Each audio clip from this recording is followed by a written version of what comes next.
Konnichiwa, I'm Ben Davis and welcome to Vlogging a Dead Horse episode 5. You've probably noticed this, I've got one of these with me. This is a baby. I don't know if you're aware of them. They're like people, they're like normal people, but they're like smaller. They're a lot smaller and they don't know how to go to the toilet. They have to do it in a nappy, and then, you know, Muggins here has to change it. It's a very strange thing, and it's very difficult when you're trying to, obviously you're trying to do a video, and he commandeers the iPad. This is what babies do. Anyway, so as I was saying, this is Vlogging a Dead Horse episode 5. Now, this week, I'm going to be looking at, by the way, there's also a dog. I'm not going to lie to you, there's also a dog. Now, I don't know if you're aware of dogs, but they're like people, except they're hairier. They have 4 legs, and they don't know how to go to the toilet either. They have to do it on the floor, and old Muggins here has to go and pick it up. So there's a lot of that sort of thing in my life at the moment. Oh, here we go. This is like the end of the Blair Witch Project, isn't it? This is exactly like that. Try again, take 3. So I thought this time around, oh for God's sake. So I thought this time around I could talk about how I became an author, how I became a published author.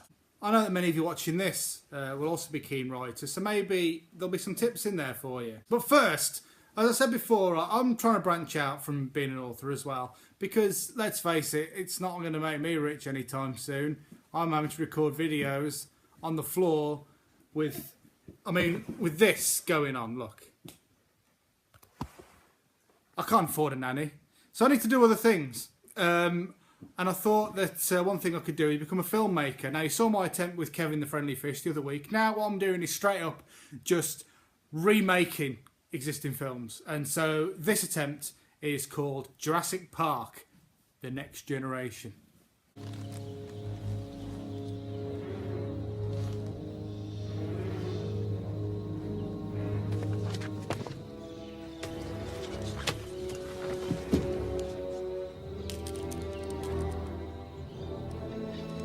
This species of Variformin's been extinct since the Cretaceous period. I mean, this thing is about this thing. What?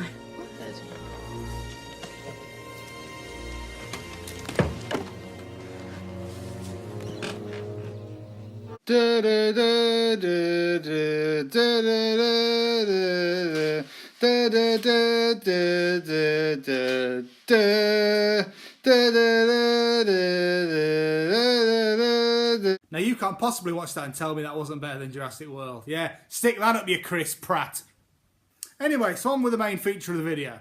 I'm going to talk to you a little bit about how I got started as a writer. I was very keen on writing from an early age. I used to make my own little books with illustrations. I used to make it with paper that my dad nicked from work. I mean, I'd like to think my writing skills have improved since then. My illustration skills certainly haven't. I was never very good at maths or science or anything that involved logic of any kind, but English was my strong subject, and I went on to do it for A-level, and then I went on to study at university. Now, one thing, if you ever get to this, that studying English at university does to you, is that it makes you think that the only book worth writing is a clever book, and that can be studied from all kinds of different perspectives, post-structuralist perspectives and things like that. That's rubbish. I have had several books published that aren't clever at all. You might think the Joe Cowley books are clever. I'd beg to differ. They're not. And that's what I like. And the thing is, when you're a writer, you write the type of book you want to read. I think that's the best advice I could give you. And that's exactly what I did with Joe Cowley. But it took me quite a few years to realise that. And so I went into writing other things. I wrote little jokes and sketches and things. I wrote for commercial radio. You know when you're listening to a really bad commercial radio station and the DJ says something really unfunny and terrible? Well, someone's written that, usually. And for a while, that person was me, so sorry about that. And I also did a few bits and bobs for BBC Radio. At the same time as this, I was a stand-up comedian for some reason. I was a stand-up comedian for 6 years because I always wanted to be a comedy writer, and I think I read somewhere that the best way to see if what you're writing is funny is by testing it in front of a live audience. And so I booked in a couple of gigs, and I only intended to do it a couple of times. And my first ever gig was at a thing called a gong show. If you ever want to go into stand-up comedy, I would not advise you to do a gong show as your first gig. Because a gong show, basically, is a show where the audience can vote off the act that's on stage. You know, a little bit like Britain's Got Talent when the buzzers, except the audience are in charge. But somehow I survived the gong. I didn't get gonged off. I didn't win it, but that was enough. And I kind of had the bug then. I thought, this is quite good. And then I carried on doing it, and I carried on doing it. And I did loads of cool stuff when I was a stand-up comic. I was picked to do a thing at the Edinburgh Festival for the whole month. This was back in 2009 when I was a whippersnapper. I got to perform at the big LG Arena in Birmingham as a warm-up act. And I thoroughly embarrassed myself backstage at that event. Because I'd just been on, and Lenny Henry came up to me. You know him, a famous comedian, advertises Premier Inns. He came up to me and says, "That was really good, I really enjoyed your set there." He said, "I was just talking to Aid Edmondson, who was kind of his comedy brother-in-law at the time, and he said, you should never do comedy in a jumper." I was wearing a jumper. And he said, look at me, how do I look?" And he was wearing a very fancy suit. And it's one of those moments where you don't know what to say, and it was a very Joe Cowley moment. This was before Joe Cowley even existed. And he went, "Look at me, how do I look?" And I went, "Beautiful." I told Lenny Henry he was beautiful. It was terrible. And it was one of those moments where he walked, "Hi." And it was one of those moments where he walked off, and I was there on my own in the dark going,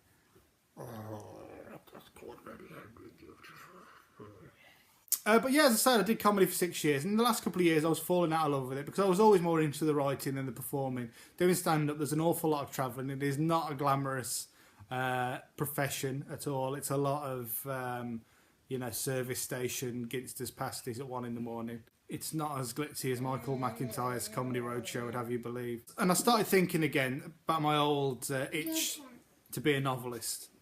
And I had a couple of attempts. I tried to write an adult book, but it was rubbish. I don't remember anything about it other than the title. It was called Crime Doesn't Take a Holiday, But I Do. And it was terrible. But then one day I was at work. I had a day job as well. I needed the money because the old comedy career wasn't paying all the bills. And I was at work. I was a postman. I was delivering to the house of this lad I knew from school. And I noticed by being a bit nosy and looking at the envelopes that his dad was now in a relationship with a woman who had the same last name as one of the awful school bullies. And I looked at it and thought, God, I wonder if that really is his mum. I wonder if they had to coexist together at some point. Live together, maybe even share a bedroom. And I thought, that'd be horrible. But then I thought, now there's an idea for a story.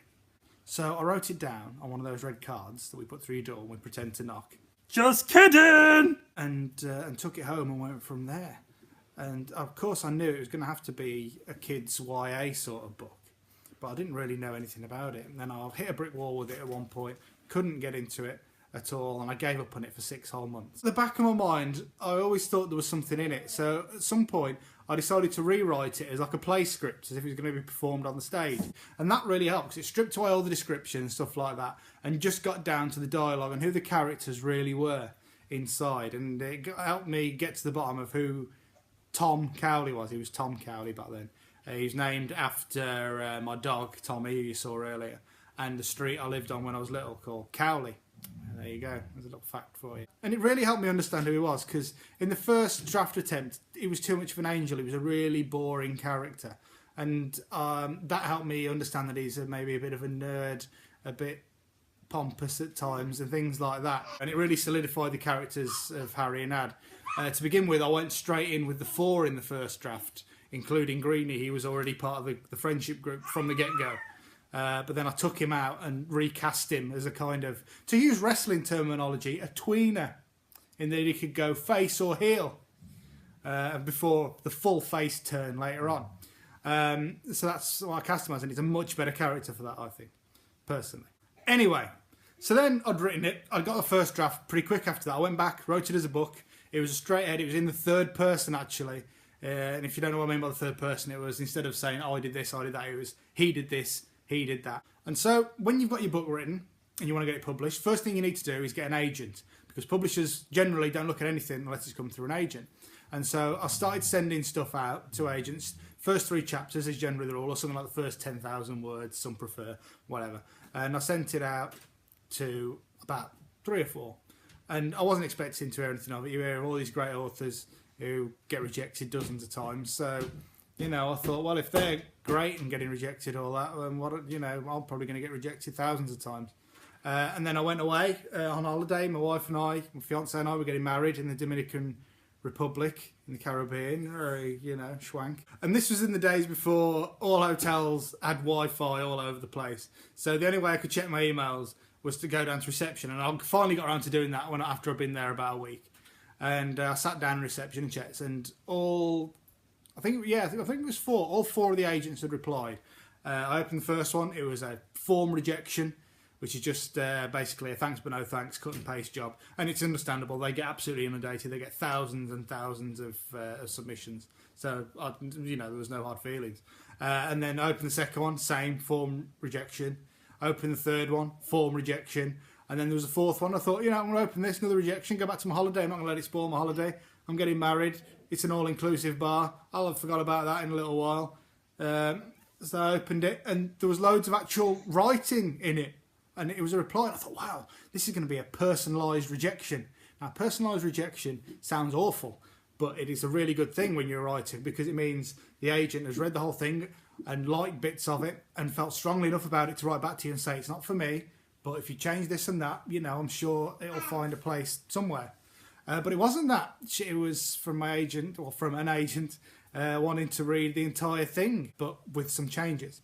And so, I couldn't believe it. And I started to reply, and then I noticed the email was sent 3 days previously. And I thought, oh my God, probably won't want to hear from me now. This was probably like the equivalent to an agent slap in the face thing. So I quickly started typing back, oh my God, I'm so sorry again, is it still all right, blah, blah, blah, blah. And then just as I was about to hit send, the power went out. And I was like, no! I startled this elderly German man sitting next to me. But luckily the power came back on, I was able to write it out again and send it. And then I had an email back the next day saying, yeah, it's fine, of course, it's understandable. Just send me the rest when it's done. And I was sitting around the pool then, furiously scribbling in an exercise book I bought from the on-site shop, rewriting. And then I sent that, and the agent, Penny, she said she really liked it. Come down for a meeting in London. And now, as you can tell from my voice, I'm not from London. And so, it was a scary thing for me to go down there, because, there's I'm not all the fancy big city types there. And I'm going down there chewing some straw, or, looking like a chimney sweep and sounding like Jasper Carrot. I didn't think it was going to go well for some reason, but it did. And Penny was lovely. And she had a list of things she liked about my story. She had a list of things that weren't so great, which was a bit longer, I think. But that was cool. And she sent me away to rewrite some more. And that whole process of me changing bits, sending it back to Penny and her saying it's still not right, change it, that whole process took a year. And in that time, the book went through loads of different permutations. It was third person, then it was first person, then it was dual perspective first person. So some chapters were from the perspective of Tom, some were from the perspective of Gav. Then it became diary form, him following like a 1950s love manual. Just telling kids how to get chicks and don't be a square or whatever. It wasn't that bad an idea, but I didn't quite pull it off. Maybe I'll attempt something like that again one day. And so in the end we went for the blog thing, and I believe that was Penny's idea. It was basically just taking the diary thing and bringing it a bit more up to date. And it was a really nice idea, and so that's what I did. I rewrote it, and then finally it was good enough to be sent out to publishers. And what happened then was that Penny sent it out to all the big publishers. And then, of course, it was the waiting game. And I was sitting there watching my inbox day and night. I was hitting that F5 like Brock Lesnar. There's another wrestling joke for you. And then finally I had word that a publisher wanted to meet me. And then word that another publisher wanted to meet me. And then another. There was 3, which apparently is really good going. I had no idea. And so then I had to go down to that there London again for more meetings a year after my first one. So I had the year to psych myself up. But I'd never met a publisher before. I didn't know what they were like. I thought, in Elf, Buddy's dad in Elf, I thought all publishers were going to be like him, like really mean. And it was at Christmas time as well. I was going down there. I remember it was the 17th of December, 2 of the meetings were. And so it was scary. I thought they were going to be terrible. Nothing could have been further from the truth. They were lovely people. Yeah, every single one of the people I met in these meetings, really nice. They had nice things to say about the book, and they said what they'd do with it if they were to take it on, and how they'd market it and things like that. And it was really interesting and really cool. And then in the end, after I think it was after Christmas, I found out that 2 of the 3 were going to make an offer. The one that didn't make an offer, the editorial team were really into it, but the sales and marketing team not so much, because they didn't know how they were going to sell it, I think. So I had the choice of 2 publishers. And this was a bit like, in that really bad TV show, The Voice, where like Boy George and Will I Never both turn around and say, I want you on my team.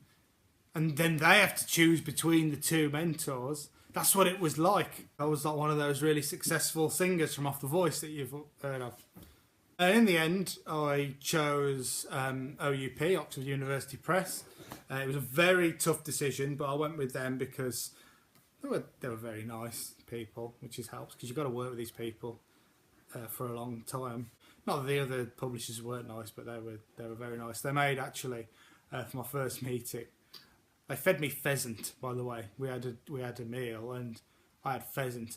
And I'm from Tamworth in Staffordshire, and we don't eat a lot of pheasant here.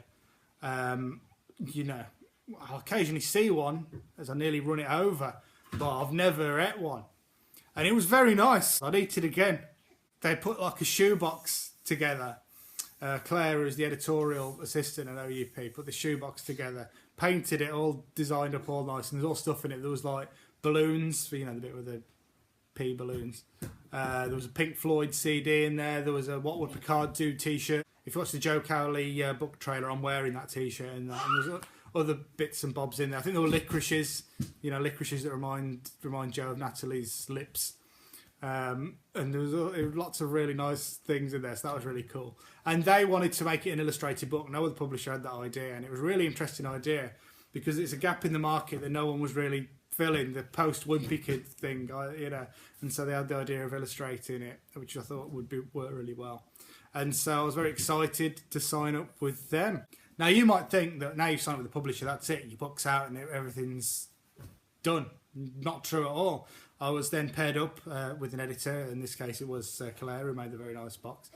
And we worked together on it. She pointed out bits that needed to go. There was a whole subplot involving a teacher called Dr. Shalaki, which is completely gone. I can't even remember what it was about. I just remember it was an old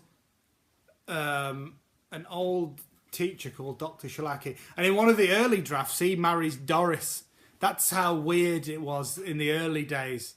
Doris marries an old science teacher called Dr. Shalaki. God, yeah, that was really strange. Anyway, that was all gone.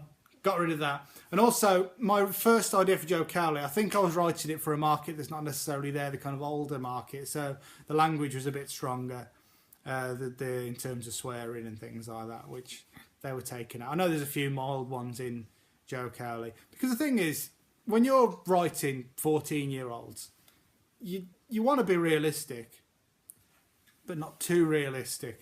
Because, I visit schools, as an author, I visit schools, and I can sit there and I hear how 14-year-olds in real life talk. So, if I were to put that in a book, it would never be published because it's too disgusting. So it's about finding that balance. At the same time this is happening, there's the design team looking at it, trying to figure out how it's going to work. I remember they called me in for a meeting and they showed me the work of all these different illustrators, and I'm really bad at visual stuff. I mean, you might think this wallpaper's quite nice depending on your taste, and this sofa, I had no part in that. My wife did the whole thing. I just, paid for some of it, and I'm still paying for this sofa. But I digress.